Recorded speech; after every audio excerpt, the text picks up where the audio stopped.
But I think it is absolutely applaudable for us to say to him this morning, what a noble stance. You know, the mayor, as he said in this article here, he's a Jew.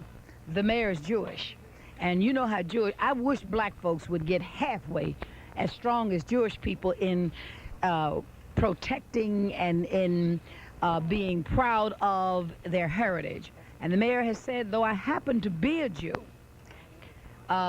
in defending his dealings with Farrakhan, when I become mayor, my job has a broader responsibility. I have to represent what is best for all Philadelphians. Now, that's pretty noble. Now, you know they're on his case, don't you? I'm not even going to tell you the stuff Miss Bill Porter writes about him this morning, because it is to be expected. I just hope I have time to compose a letter in answer to her column and send it to the Daily News, and I hope they have the guts to print it.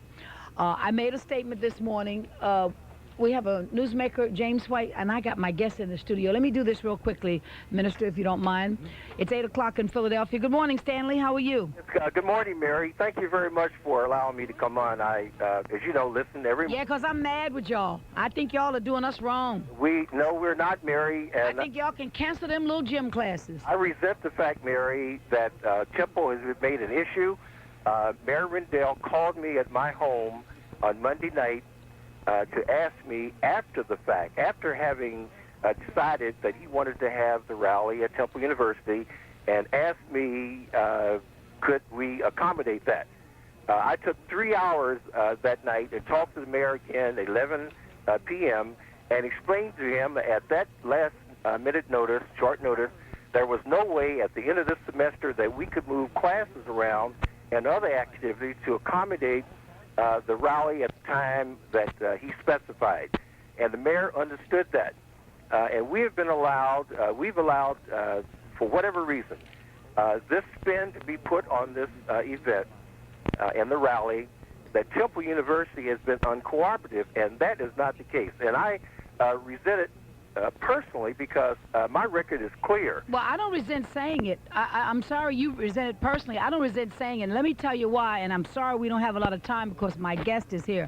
But, Stanley, let me just say this. I know, I respect you and I love you, and you know it. But I know that Temple University cannot convince me that they can't find space for this kind of event. If council was holding up that Apollo, they'd find it. Temple doesn't move for the black community until they get pressure, and I resent that. Well, that is not true, Mary. I believe it's true. I feel as though it's true. I respect you, Mary, and the minister who is with you knows that we have opened McGonigal to the Nation of Islam. I know that, but I'm speaking of this particular... Temple is too large and too important that they can tell me that they are so small in mind, and that they're so small in space and staff, that they can't find room for this rally. Once again, Temple has to be held hostage before they open their doors to the black community. And if I had time, I could name you at least five different cases, and could go beyond that even before you came.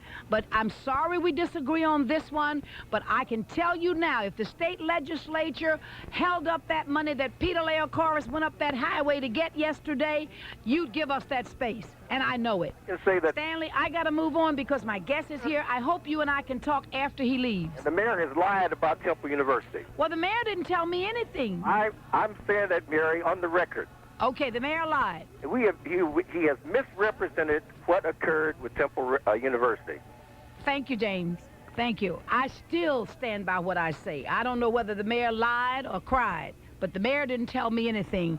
I am reading here, and according to information that I have not from the mayor, that Temple isn't available. And I'm going to tell you all this once again, and Lord knows I hope this doesn't, this will not destroy my friendship with James Stanley White, because he's the vice president. Peter Leocaris needs to turn around and give up that space up there, because I understand, according to someone who is very close over there at Temple, they have some gym classes in that hall. And you're not going to tell me somebody is not going to graduate because they don't take a gym class. And Temple does not move for the black community until they are held hostage. John Street did it in that Apollo, and he knew what he was doing it, and I said it then, and I'll say it now. If Street hadn't had something to hold over Temple's head in terms of that Apollo bill, he never would have gotten that economic development, $5 million, whatever, for North Philadelphia.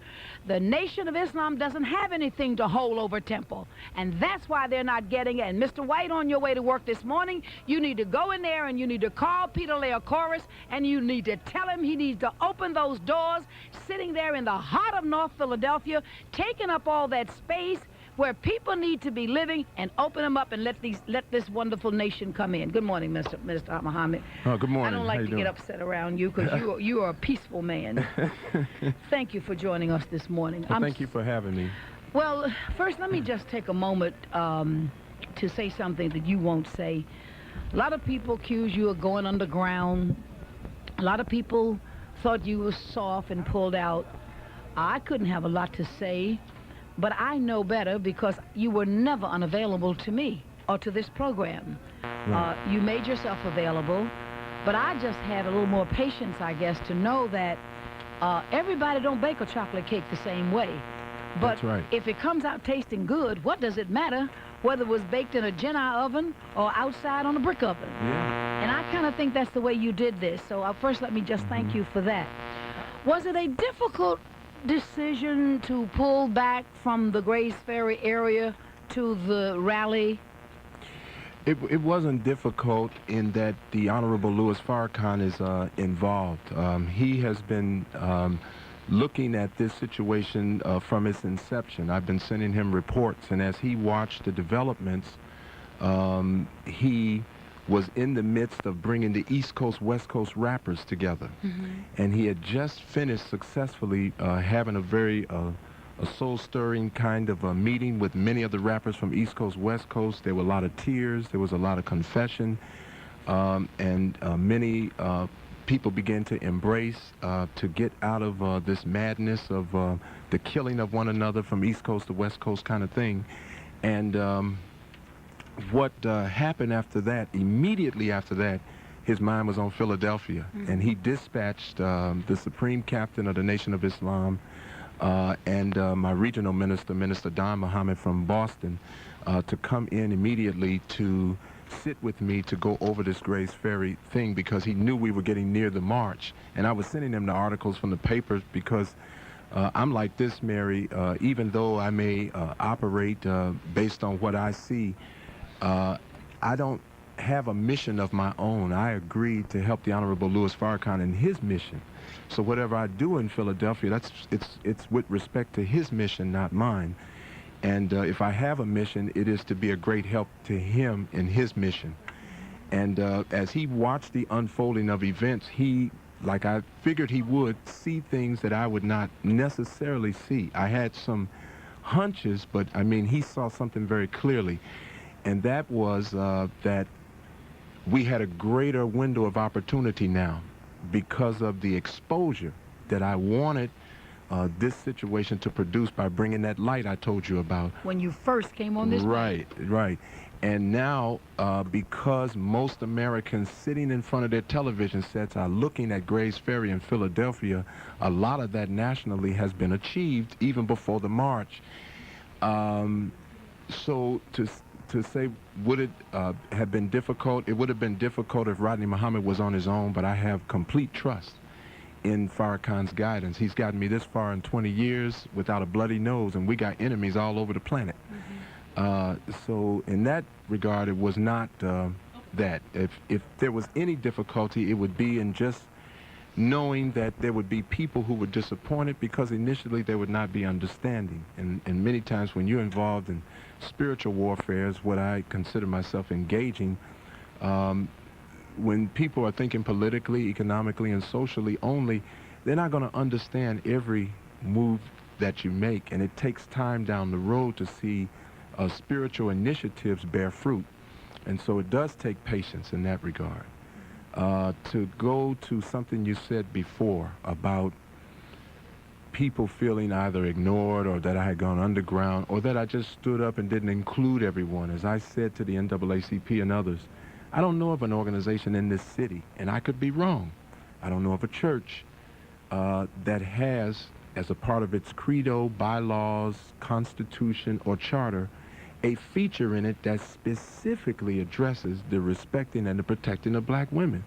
But point number 11 of what the Muslims believe, I am specifically charged with that duty, and I ran that back to the Honorable Louis Farrakhan to see if I was on the right page, and he said, you are absolutely right. That is our Constitution, and we have a duty to do that. So when a woman reached up for me and said, I'm willing to identify people, I'm willing to go to court, I will not back out of this thing, we'll see it through, it was my duty to stand with her in that regard.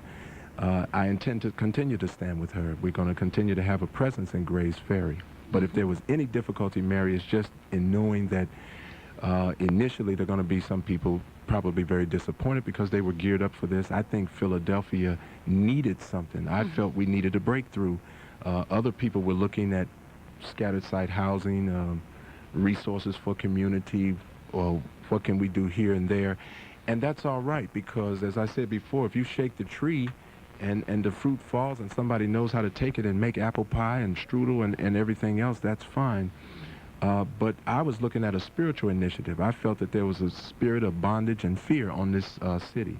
I believe that in a great way, the white community in Philadelphia, many, not all, are unwilling to break the ceiling on certain ways of thinking about us. I think too many of us accommodate them in that way of thinking and don't help them out of that way of thinking. Too many of us that are in leadership in the black community. So I have to, I just have to say that, and I felt that we could have a breakthrough by seeing this through in a way that is very positive, but that would only have been locally. And March 17th, I told the press yesterday, I spoke to you about a march, I spoke to you about Grays Ferry locally. But nationally, this local situation is being played out on the screen for many Americans to see. Now, Philadelphia has a chance to step up to the plate. It was the first capital of this nation. It delivered the first Continental Congress to this nation. Philadelphia was the rendezvous point where 13 divided colonies began to come together to entertain what men in that day were afraid to think, that we are absolutely going to have to unite and draw up arms against the crown of England for our own independence and take a strike for our independence. I believe, and I have personally, people say, well, don't you want something personally out of this? If I want something personally, I have admitted it. It's that since the Million Man March, that Philadelphia take the lead in this country and show this country some bold initiatives in terms of leadership. And so, with all of that said, I believe that Philadelphia has an opportunity to draw a paradigm for how other cities can begin to approach the age-old problem of race. I think that what I have seen, and then let me just be clear with the listeners, that I've been privy to meetings that I have not. I know people think everything I know, I say it on the radio, but I don't. There are things that I share with my producer because she's sort of my right arm, but there are things that I share with no one because I think Jay Wyatt put it quite clear this morning. You just can't negotiate everything in the newspaper. That's true. You can't negotiate it outside. I clearly would like to say that I know of things that you have been a part of while others thought you were underground and that you were unavailable. I didn't know where you were 24 hours, but I knew you were meeting with the right people at the right time for the right thing. Yes. I want to say to you, and if I have a chance to say to Minister Louis Farrakhan, that if the spiritual leaders of all other persons involved in what was about to take place in Grays Ferry had come together like the spiritual leaders of the Nation of Islam, I think we could solve a lot of the problems. You said something, and I'm not sure. I really do believe it. I'm not sure if you meant it the way I took it a few minutes ago about the leadership, and I forget how it was. You said something about the leadership in our community not helping the white community to come out of ways that they think about Yes, black people. yes. Now I'm looking at Catholics, Baptists, Yes. Methodists, and interdenominational representatives who came together, and this is not a criticism, if so it's constructive, for an ecumenical service.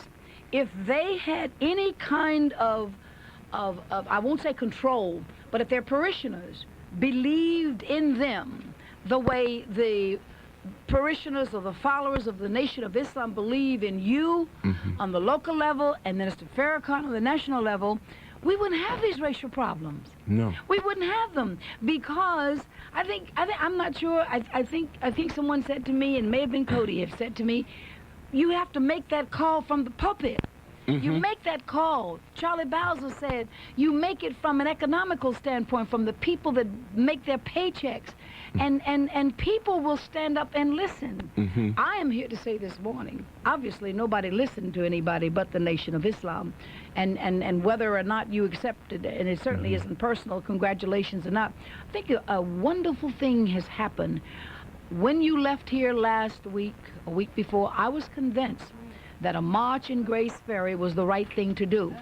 I began to shift from that once I took a ride through Grace Ferry where I was raised, once I began to talk to various people who were close like you to the issue, that maybe, just maybe, and then when I saw a pamphlet, someone showed me a leaflet that had been put out about what they were going to do that day to disrupt.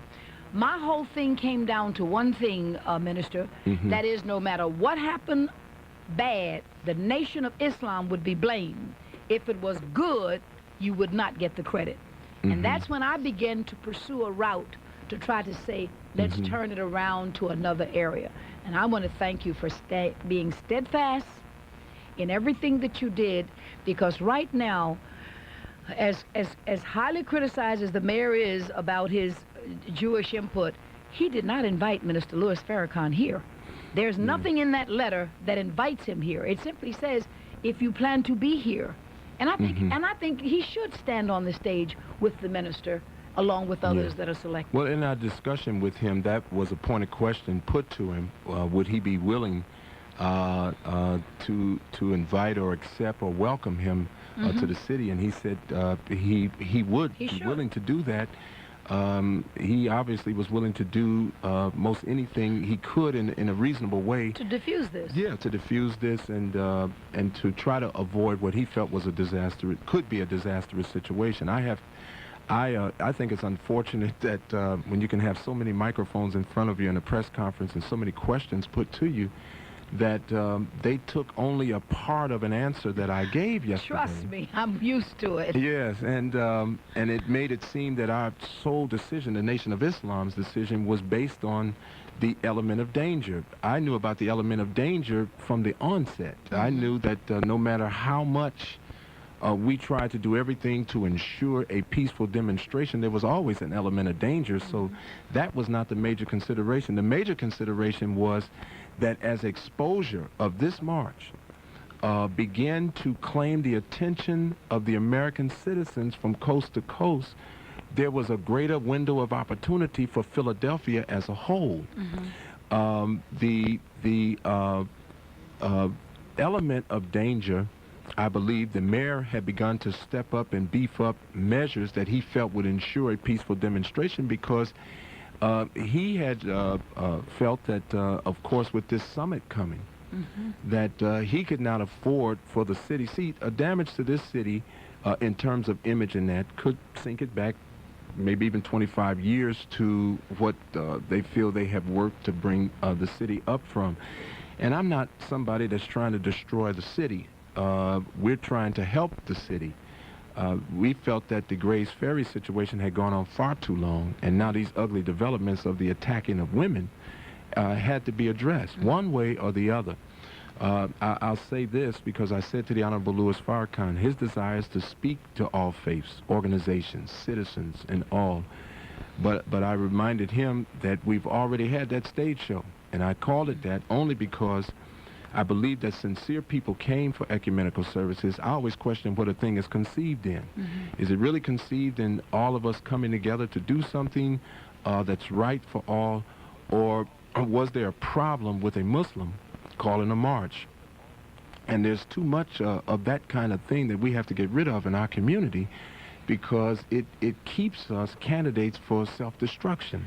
Minister, do you think there will ever be a time that the Jewish people, I will say except Minister Louis Farrakhan, but will stop blaming him, or rather should I say, blaming his followers for what it is that he says? I'm sure that you have no more control over what Louis Farrakhan says than a Catholic has over what Bevilacqua says. Exactly. But I'm wondering, where do the Jewish people ever stop saying that there's no good in no Muslim because of Louis Farrakhan? Does this hinder you in any way in the work that you try to do? Well, yeah, in some ways, it could be a hindrance, and surprisingly, in some ways, our community feeds a lot on controversy.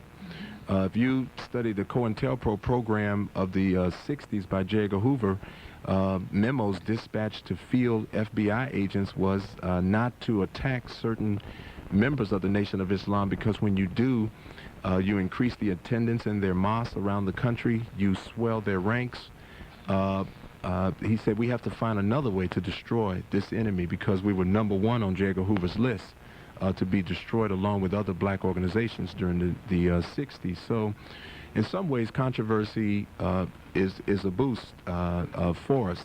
The Honorable Elijah Muhammad said it to Minister Farrakhan like this. He said, "Brother, there was a donkey in a ditch, and everybody that passed that donkey in the ditch threw stones at him. And one day, because so many stones had been thrown at him, they filled up the ditch so the donkey could walk out." And he said, "Brother, I want you to know that every knock is a boost." Every knock is a boost. I'll pause on that. Give me a moment. We're talking to Minister Rodney Muhammad this morning. And of course, if you have a brief question, I know y'all want some long guest stints on here, but we're going to take brief questions and comments after we come back after this commercial break, new traffic report, and another commercial break. It's the proposed march for the Grace Ferry area has been suspended in terms of the Nation of Islam's part. There will, however, be a rally at an undisclosed or soon-to-be-determined location, probably when the mayor gets back from Washington today. He was on with us this morning, and we had a chance to spend a few moments with him last evening. When our guest stint is finished, I'll have some more comments about, and hopefully I can get James Stanley White back on the phone. He's a friend, and he's probably a little upset, but that's what happens, and it's nice that men and women can talk even when they are not necessarily agreeing with each other. Rodney, I mentioned a few moments ago about this whole business. You know, the mayor has taken a very bold stand. By the way, It isn't the first time. He's the only Jewish mayor I know who supported the Million Man March. And as many times as I've disagreed and really climbed on Ed Rendell's back, and people don't know it, I don't always pick my fights here on the microphone. As you know, I spent 2.5 hours in a one-on-one conversation with the mayor the other night, and I had a chance to really just lay it into him. I had a 10 or 12 point program, a list of things that I needed for him to fix in this city, and he's begun to fix them. And it's kind of like this whole Temple thing. Now, Temple probably will buckle down and never give up that space now, because I got my big mouth in it. And I understand that, that's what they want to do. I mean, they will not convince me that they can't make that space available. I know that they can. They know that they can. But for whatever reasons, they don't want to. And I understand James Stanley White, that's his job. But now that Mary has said, you can do it and use the hostage thing, they probably don't, they aren't going to do it, but something will come through. Is there any particular thing that came out of this where you and the mayor will have ongoing, and John Street too, I must include him in there. There are some You will things. have ongoing meetings to try to make this thing never happen again in this city? Well, we have to, Mary. In fact, as I was saying to you before the break, when I was talking to Minister Farrakhan about all faiths coming together and everything, I said the people have just had this stage show, and we don't need to give them another show, but what we need to do is make sure. And he said, "Oh, that's absolutely right. We're not going to have any kind of peace and all faith service without justice being done for Annette Williams. without the truth being told about what indeed we're dealing with. But to go to the heart of what you're saying now, the first part of that question, I want to get that first part so I can be sure to get it clear of what you're asking me about the mayor's. Well, what I was trying to find out, if you and the mayor and John Street and other officials are going to have ongoing dialogue. Yeah, you know what I wanted to say was that we told the mayor, in fact, we questioned him about what we anticipated he would go through if we did what we proposed. And he said that he would deal with that. That was simply of what he told us. But some concrete things have to happen. He said that by the way, he said that on the mic this morning. Okay. When he called from the train, I said, you know, you're being slain by the press because of you are a Jew, and he said I can handle that. He feels quite comfortable that is something he has to handle as mayor, because he said when he became mayor, he had to service the broader community rather than just the Jewish community. Exactly. We had some pre-existing demands, and we have the mayor's commitment on things that are going to be done. Number one, we want a vigilance maintained and oversight over the judicial proceedings regarding the Annette Williams case. See, something happened. They met with Lynn Abraham, and they switched the people that were working. So the black woman that was working on the Annette Williams case was taken off as a result of a meeting I think the NAACP and someone else had with Lynn Abraham, and now they put a white female over it, and now Annette Williams is not getting the kind of cooperation. So the situation has worsened now in terms of representation for this woman. And we, just as late as yesterday, she just picked out an 8th person, another suspect. So we had 7, so as of yesterday, now we have 8. So Mrs. Williams is, in an ongoing way, identifying her attackers. Right. Now she's really on the defensive because the DA representative that she has now as a result of this meeting with the NAACP and others has her under attack from her own representation. Asking her, does she have a criminal record? Has she ever done anything to be arrested and things like this? The detectives now, I mean, we got to get some letters out to Commissioner Neal and that. This is not what's supposed to be happening, and this is not what was told to me, see, in these meetings that we've been in. So I'm saying I know the fight is not over. We don't have any mugshots of all these other characters that have been arrested, you know, and she asked the DA, what about this? She said, we can't explain that to you. I mean, what kind of answer is that? Rodney, let me go back. Yeah. Are you saying there was an African-American DA assigned to this at first? That's right. That's right. And as a result of a meeting with the local NAACP? Yes. The African-American? And some of those leaders down there, moved? some of those preachers down there in Grays Ferry who have been meeting with the NAACP and others, now they've met with Lynn Abraham.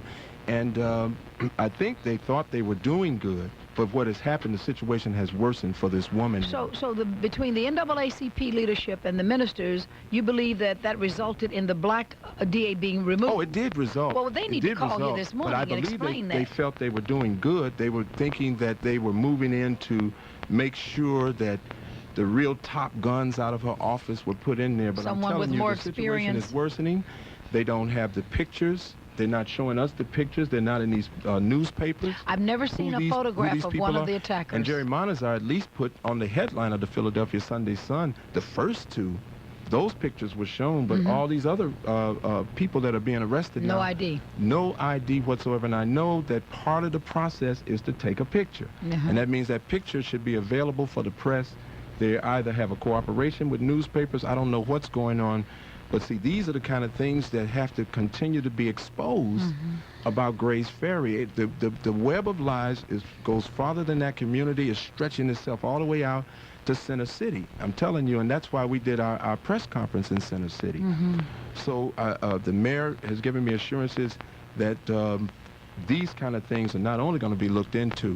The mayor told the police commissioner, he said, in a week's time, I want these officers investigated that would not go into St. Gabriel's I want some conclusive findings, and if we find that they indeed did not do their job, they won't have a job anymore. Whatever happened to all that?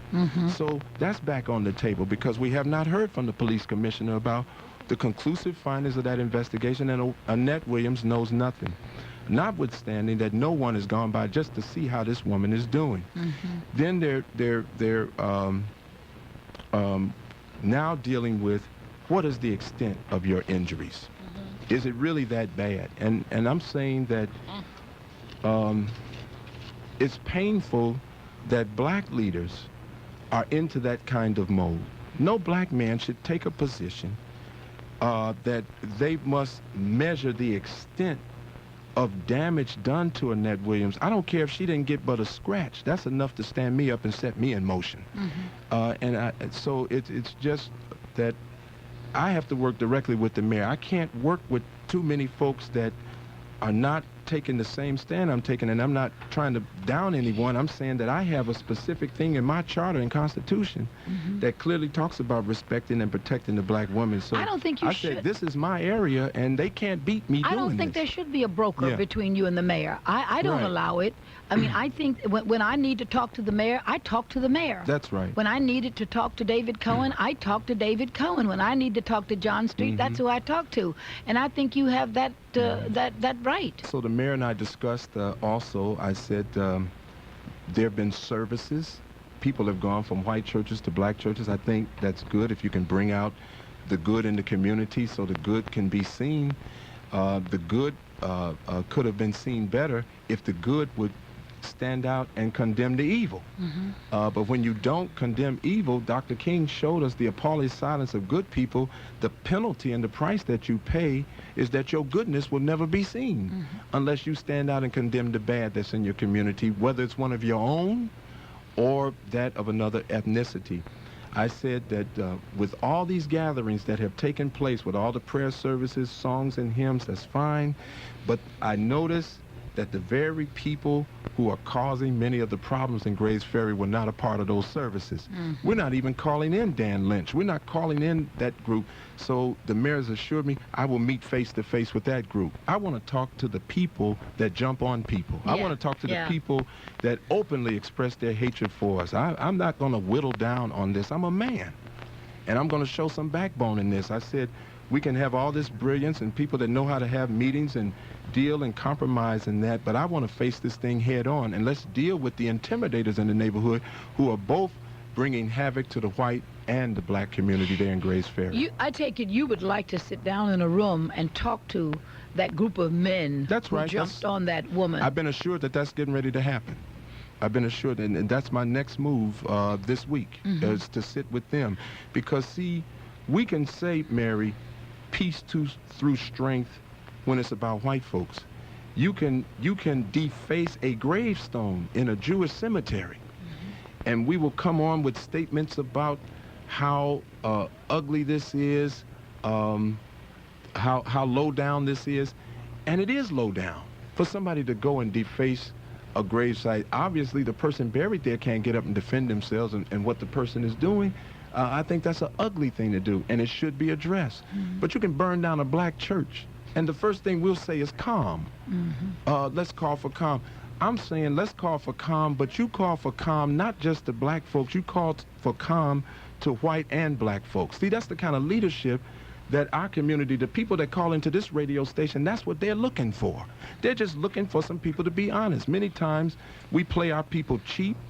We think that they just think about black, don't care nothing about anybody else. Some may have gotten like that by now through misdirection, misguidance. But when you have leadership and when you have public officials, that's the only reason that I would never march in front of a corporate building, is because the corporate people are only able to forward their agendas because politicians are in their pockets. And if you go up on Capitol Hill, $1 billion is spent every year paying off politicians to advance the agendas of the multinationals. So the people end up exploited in that because the public servants of the people are not taking up their charge. And we as citizens, we got to learn how to back up our public servants so they don't find themselves prostitutes for the corporate interests of cities, of the nation, and of the world. I want to address these things.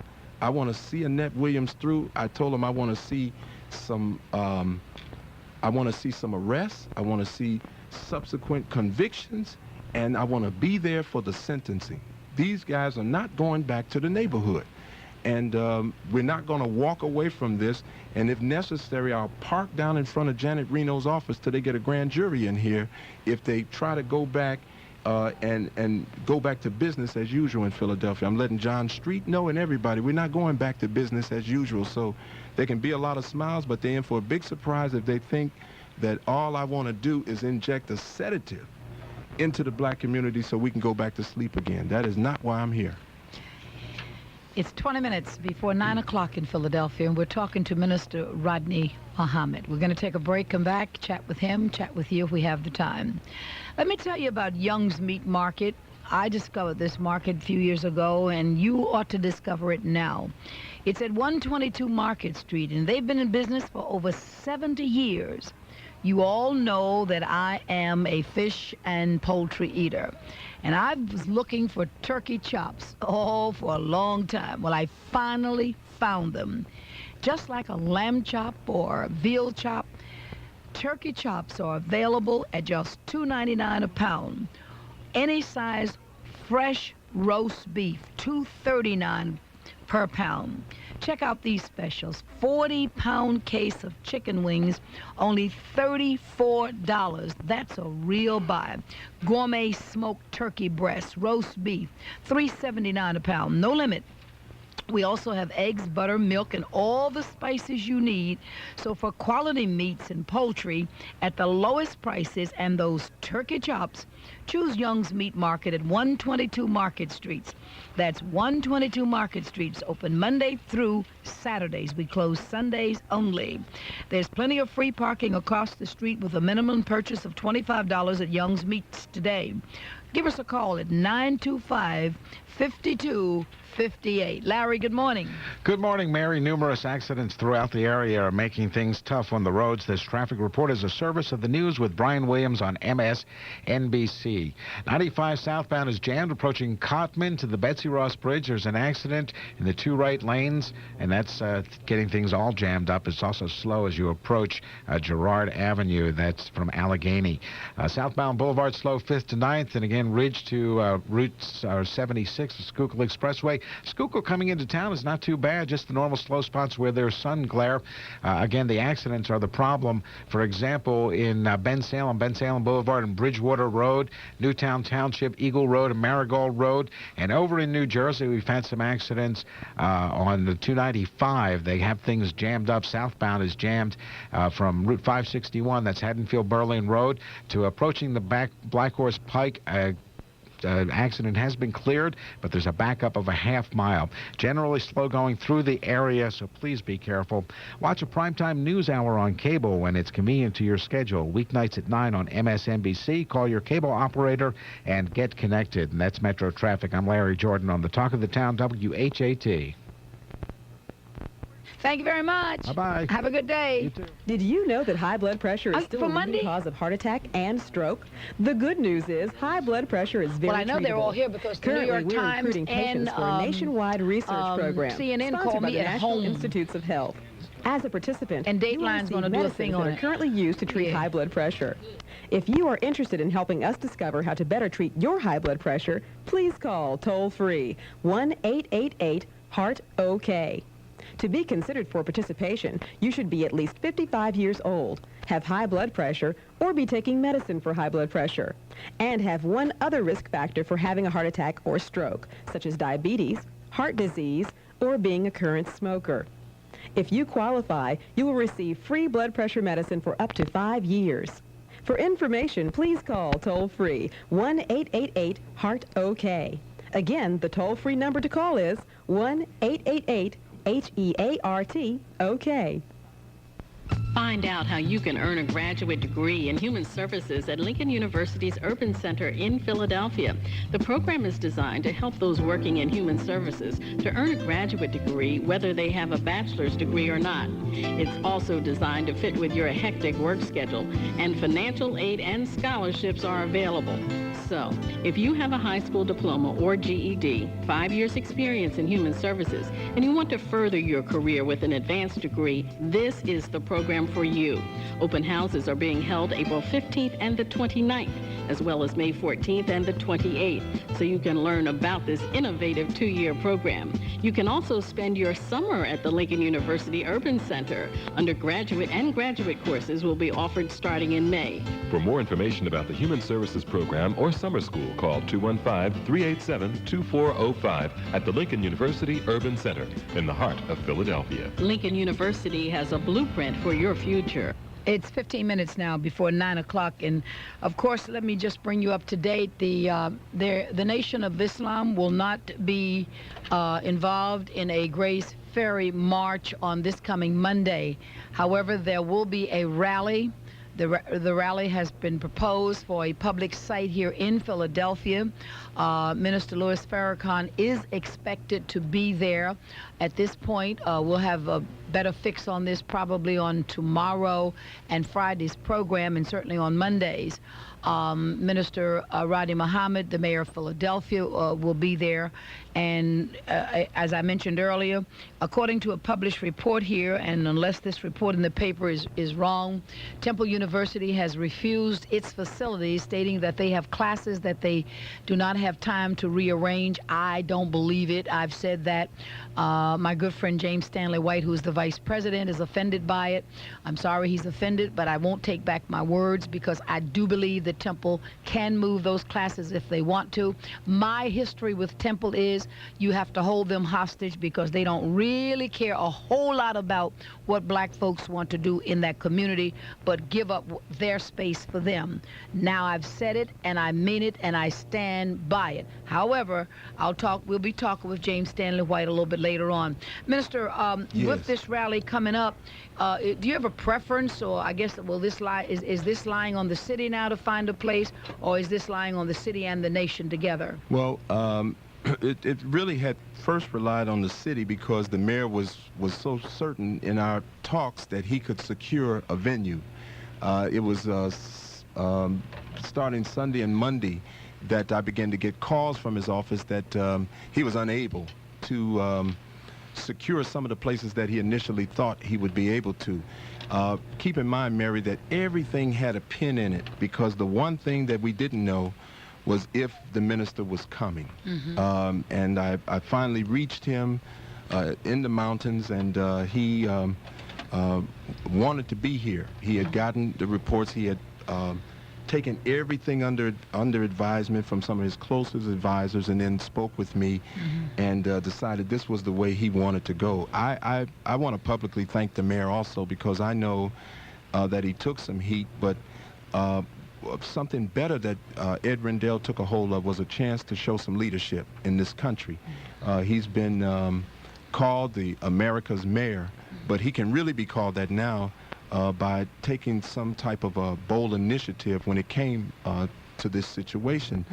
I also want to say that though Charles Reeves, Leonard Waring are intending on going on with the march, they can be assured. They are going to have a march? Well, I met with them before the press conference yesterday to tell them where we were as a result of the Nation of Islam sending international officials, going over it with me, taking everything back to the Honorable Louis Farrakhan, and him taking everything under advisement, in addition to the knowledge that the mayor's letter was coming. And I had the letter that you read this morning and faxed that to him to go over, and he spoke back with me.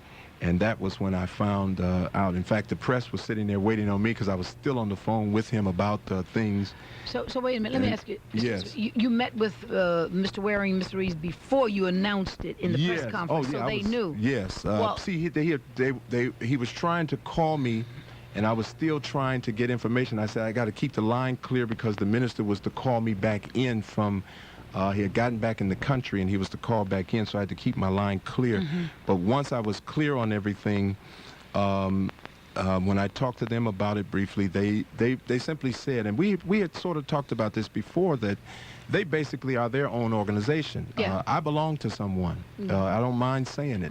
And whatever I do, If he says no, you go right, Well, I and made if that- I'm going left, I'm going back right. I made that clear on this program about a week ago. I said one thing that you must be clear on, that the Minister Rodney Muhammad has to move at the directions of his leader. And I'm not just And doing I think it. I thank you for saying that, because there are others who won't be that honest. See, and that's why I took the time to put that in my press statement to the press, that when I entered the Nation of Islam, I entered a structure, and by my entry into it, I accepted that structure that I entered into. So now, I want to make one thing very clear, and that is that you were honorable enough that and respected that group in Grace Ferry enough to let them know before you went public with the fact that the nation was pulling out. So they knew and even that. when we started, Mary, I brought that up as a possibility. I didn't think that it would come to that, because I wasn't looking at everything. But see, things were unfolding. The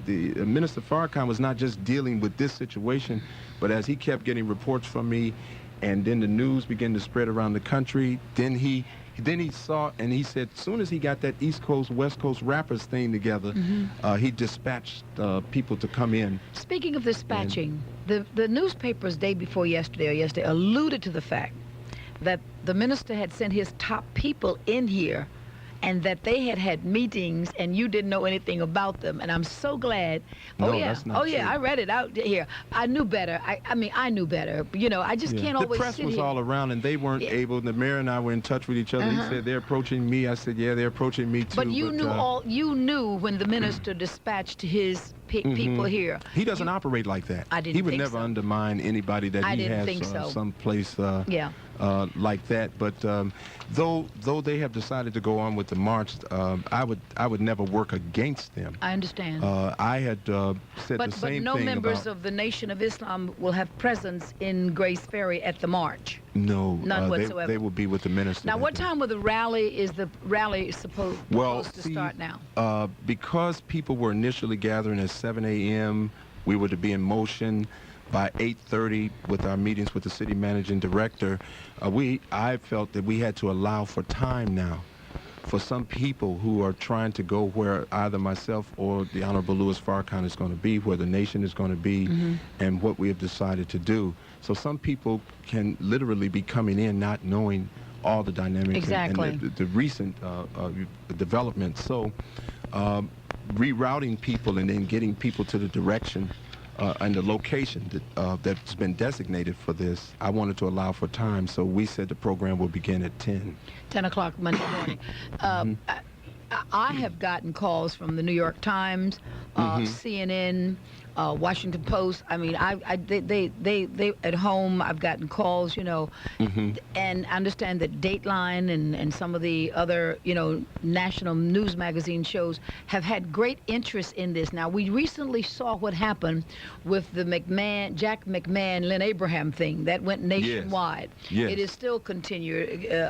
Yesterday on Greta Van Susteren, they discussed it. That's true. So Philadelphia, the nation has its eye on Philadelphia. That's right. Right now. Right now. With all of those, with that, I've gotten calls from radio people across the country. Girl, what's happening up there in your town? What's happening out there? Now, with that happening, is there any possibility that people from other cities who support these kinds of things will be coming to Philadelphia Monday? They're coming from everywhere. We never planned for it. See, I have always believed, Mary, that when I said 5,000 men were going to come to Grace Ferry, I spoke into a reality far greater than myself. If we had marketed, talked to organizers in other cities, got the buses, made sure they had people and all that, then I could say it was a mini march, human man effort. march. We just started talking about passing out flyers. I mean, basically, we've been fighting just to have the march, wrestling over this permit, Where do you expect, all this kind of business. Where do you suspect they're coming from? I've gotten calls from Detroit, New York, Hartford, Connecticut, Decatur and Champaign, Illinois, Atlanta, Georgia, Washington, D.C., the Virginias, and almost every township in New Jersey. Do you believe that these people will come maybe in caravans? They called and said they're coming. They've been on my answering service. I called them back and they said, well, which way do we come in? Which Where do we get off? Have you alerted the Philadelphia police and the mayor to all of that so they'll be prepared? This sounds like a million man march. You know, every day there's a call here and there, and we just note the cities, and those are the cities I can think of off the top of my head that have been calling. We basically had people routed so that we would be able to get them to Grays Ferry, and Joe Sertain, the city managing director, had available parking space for some of the buses and things. He's good in logistics. He was the logistics man for the Million Man March. He saved the day. He knows what he's doing. He's from the street. He knows what he's doing. We're talking to Minster Rodney Muhammad. I apologize. I know some of you folks have been on a long time and you have a question, but we're far behind and I have to take a break and I'll be right back. Want to do something good for your church? Try winning a 1997 15-passenger Dodge van, a new Hammond organ, or food for your next church breakfast. You can, just by registering to win in Murray's Do It For Your Church sweepstakes, going on now at Murray's, your neighborhood food store. Don't miss this opportunity to win quality gifts for your church just by registering to win each time you visit Murray's. While you're there, check out the low prices on these Murray's food favorites. Jamestown sausage, hot or mild, or Gwaltney Great Dogs, your choice, just 79 cents a pound. Murray's famous beef patties, 99 cents a pound. A 2-pound box of Murray's tasty chicken patties, regular or buffalo style. Buy one, get the second one free. And Murray's boneless strip loin sticks, just $2.99 a pound. Remember to do it for your church. Register to win in Murray's Do It For Your Church sweepstakes today. Murray's, your neighborhood food store. So, you've got 15 minutes to kill. Why not call Geico about car insurance? We let you buy direct, which means the only thing you don't get is a middleman. So, you'll just have to miss out on the pleasures of paying extra to have someone repeat a lot of information you could just as easily have told us yourself. Sorry. Got 15 minutes? You could save 15% or more by calling Geico at 1-800-947-AUTO. That's 1-800-947-AUTO. Geico Direct, the sensible alternative. 4 minutes now before 9 o'clock. Let me tell you about Reese's Pieces. We were introduced to this fabulous lady's shop a few weeks ago. It's not the chocolate candy. It's Reese's Pieces Boutique, located at 9 South Lansdowne Avenue. You might just bump into me out there because they've got the most unique kinds of outfits for career, church, cruises, or whatever you want to do. And what I like about them, their sizes span from size 4 to 24. There are new arrivals almost every week, and no matter what the occasion, whether it's this coming Mother's Day, your Women's Day, or Men's Day at your church, or just a stylish day or night you need out, Reese's Pieces has the style that's right for you. Reese's Pieces Boutique is celebrating their 2nd anniversary, and they got a big red tag sale. You can save about 40% off of each item you select. So for the best selection, stop whatever you're doing now. Rush on over to Reese's Pieces at 9 South Lansdowne Avenue. Get a carload of girlfriends together and ride out for lunch and enjoy the great shopping at 9 South Lansdowne Avenue. Open Wednesday, Thursday, Friday, and Saturdays only. And I like that. Wednesday, Thursday, Fridays, and Saturdays only. From 11 to 6 daily, from 10 to 6 on Saturday. That's Reese's Pieces. Gift certificates are available. Yes, she will accept your major credit cards. Phone number there in the 610 area, 626-9880. 626-9880. 2 minutes now before 9 o'clock in Philadelphia. I want to tell you about something important. It's called electric competition. Now, maybe you've heard me talk about it, and maybe you haven't, but here's the deal. In December 1996, the Pennsylvania State Legislature passed what's called the Electric Competition Act. Now, what that means is simply electricity industry in the state is changing as we speak. To begin with, you, me, everybody who uses electricity will soon be able to pick your electric supplier. That's right. Residents, small businesses, everybody will be able to choose. Now, that could mean lower rates and possibly lower monthly bills. More companies will be coming into the area trying to sell you their power. When the time comes for you to make that decision, it's a pretty big one to make, and there are questions that you're going to want to ask. You know, the more you know, the better. Like they say, knowledge is power. Now, We'll have more on this electric competition later. But right now, if you want a free brochure, if you want to learn what this competition could mean to you, call Pico Energy at 1-800-980-9655. That's 1-800-980-9655. Pico Energy, focusing on energies and on you. WHAT, Philadelphia. It's 9 o'clock in Philadelphia. Minister, let me just ask you, can you give us a couple of more minutes? Oh, no, I got and time. let me I have thank time you. for you, Mary. I had to leave yesterday. I had to leave. I had some other appointments in Center City, and I left it in the hands of my capable and competent and right arm assistant over there. And I wasn't sure that she was going to be able to get you, and then I was listening to Billy yesterday, and I thank you very much, Billy, for announcing that the minister would be here. But when I got in town, I got word that they were on your back, the press. Everybody wanted Minister Rodney Muhammad. That's right. So I think, I'm not sure, are you our first? Is this an exclusive? This is an exclusive. Well, we sure do thank you for that. Saved myself for the morning program. I thank you for that. I feel honored. I feel that way because I honestly believe that you have handled yourself in a very spiritual way. I certainly look up to you in terms of spirituality because you haven't backbit. I know you looked the mayor in the face and turned him down on several occasions during this thing. I know that, and I appreciate the fact that you stood fast until you clearly had the road open to the route that you wanted to take. So I want to thank you first for doing that. Well, we want to thank you from the Muslim community because we feel that you you really defended our stand initially, and well, because you were kept right. Things because there were so many people that were fighting against me. I wasn't sure why. I said, well, maybe they're just responding to the fears of whites, and then I even learned that some just didn't want a Muslim in front of it. I said, well, maybe they have a march as long as it's not a Muslim or either Rodney Muhammad or either Nation of Islam. So it's been kind of painful to know certain things. I think that this light has manifested a lot of things. I've had a real education in the last 2 or 3 weeks. I want to personally thank Johnny Sample, Brother Ken Tu, Henry Nicholas. Those are people that have stood with me through this. I think that we got a lot of work in the future in Philadelphia if we're going to make things better. We got a lot of challenges before us, and I hope that when we all sit down and work, we find ways to really work together in a real meaningful way. There's just been a lot, and maybe we needed this to flesh out a lot of things so that we could have a basis for really working, because that's what our people need. They need a leadership that knows how to work together. I appreciate what you said about the Jewish people.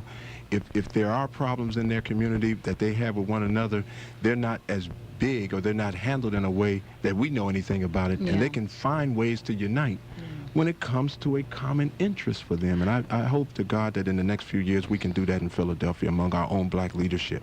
Well, I want to add to that list, and I always get in trouble when I do this, but I have to say it. I really want to thank Cody. Cody has become a very visible station owner, but and he doesn't like for me to say this. So if he run in here this morning and try to shut me up, I'm just gonna. I don't know. I'll close the door. You close the door. Yeah. But I you know why I want to thank him, because it pains me to know the chances he takes with me on this microphone. People don't realize that I may be secure and in the fact that I ain't looking for no other job. If he fires me tomorrow, I don't care. I don't want no other job. I don't need no other job, at least right now. But he has a business to run here. There are a lot of people whose mortgages and college educations for their children and groceries are dependent on Cody Anderson, myself included, to an extent. And he allows me to take some very bold steps that I know many, what we kind of like call small station owners, would not allow. People don't understand that. I don't want to go too far in saying this, but a great percentage of our revenue at this station does not come from the black community. It doesn't. It does not come from the black community. I have pleaded with Cody that we need a campaign about this. Well, black folks just don't buy from you. That's all. But I don't know. I have no information as to whether Cody has ever gotten any calls or any pressure from sponsors say, we're going to get off because y'all do this or you all do that. But let me tell you something. Carrying the Nation of Islam 3 hours on Friday when you're on, allowing a Mary Mason or a Nick Talaferro, for that matter, a Bill Anderson, who steps out on the water a lot, to be free to give opinions and all, can hurt Cody. And I believe it has. I really do. And I want to, you know, while we're thanking people, and I have this to say, whenever I go into a meeting, I don't care if it's with the mayor, the governor, the pope, or whom, I tell them, I am here because Cody allows me that freedom. I'm not crazy. I've been in this business longer than anybody at this station. I've been on the air and I've been off the air. I know the power of this microphone. Yes. I don't try to hold it in my head all the time. Right. I try to pretend sometimes that it's not a big deal, but I know the power of this microphone. I know that when I walked into Zanzibar Blue last night for that Daily News, I saw those big corporate giants coming to me. Not me going to them. Yes. I stood there while people like Russell Byers, whom I never even knew, quoted verbatim what I say in the morning. So I want to thank Cody for taking that chance and doing that, because I know half the people would like him to say, this is our last day. But I try my best to respect the freedom of this microphone. I believe you do that. Yes. And this city, I don't know, would be completely quiet in terms of communication if it were not for this station, because no other station will let these callers through. And though I don't always agree with every caller who calls, and some of them I wish they would stop calling, but they have a right to do that. Yes. And that's why I want to take a moment to kind of thank you for, you know, I know that you and Cody meet regularly, for having that kind of respect to bring him up to date on what you're doing, where you're doing, when it comes to this microphone. And I think that needed to be said. Yes, well, I thank Cody also. I think that, and I know when I'm in better shape, he will get regular advertisement from me. We're working on a new mosque now, and I'm looking to do a live broadcast that will cost us every week, and I'm trying to get the budget together for that. But we have to get a school started this year. So I have a lot of things on the table, right? But I'm glad to hear this. The Grace Ferry project is ongoing in terms of the justice part of it. And that's important. And will you do us a favor on a regular basis? I don't expect for you to come in and spend this hour or so with us, but give us a call and